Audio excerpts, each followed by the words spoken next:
When a narcissist cannot affect your life directly, when they can no longer use and abuse you, they start something called smear campaigning. Smear campaigning is one of the ways to isolate you from your support system, from the people that are close to you, so that you can be punished indirectly and they can keep abusing you even in their absence. Hi, I am Danish, a narcissistic abuse recovery professional, and in today's episode, I will be talking about running an anti-smear campaign and how to handle the smear campaign strategically.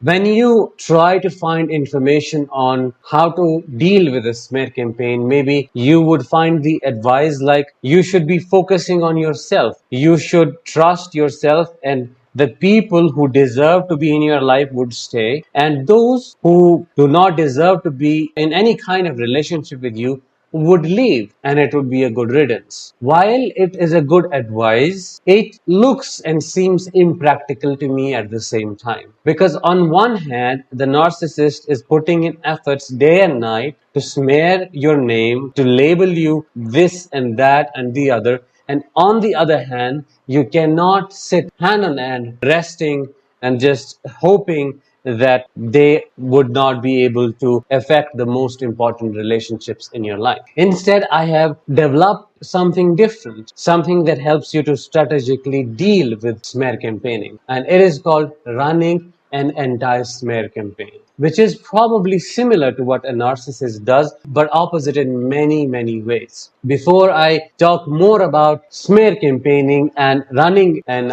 anti-smear campaign, I would really appreciate if you just share your experiences in the comments below, what your experiences have been with smear campaigning and how it has affected your life. Now, coming to running an anti-smear campaign, there are two main steps, two main processes. One, handling the external impact, and then handling the internal impact at the same time. Because one without the other would not be effective as much as it would be if you do both of the things together. So let's explore further what goes into external process and what goes into the internal process of running an anti-smear campaign. When it comes to the internal processes, you have to understand that a narcissist belittles, humiliates, pushes your buttons, does whatever they do just to elicit emotional reactions from you and somehow affect you emotionally. That is what their main motive and agenda is. And as long as what they are doing, as long as it gets you, as long as you take it personally and it affects you,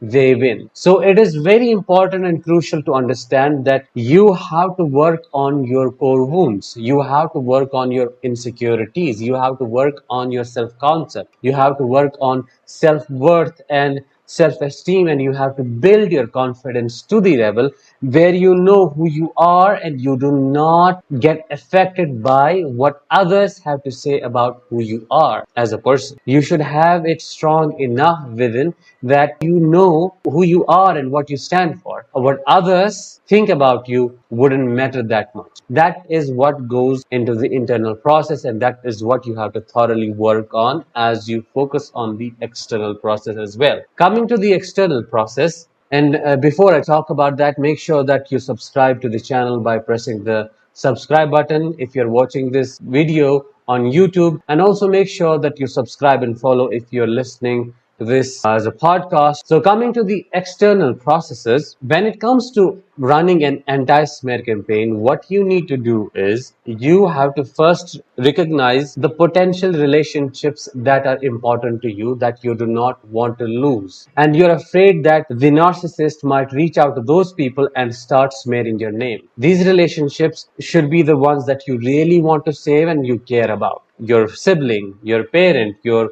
close friend, it could be your business partner, and you do not want to lose them.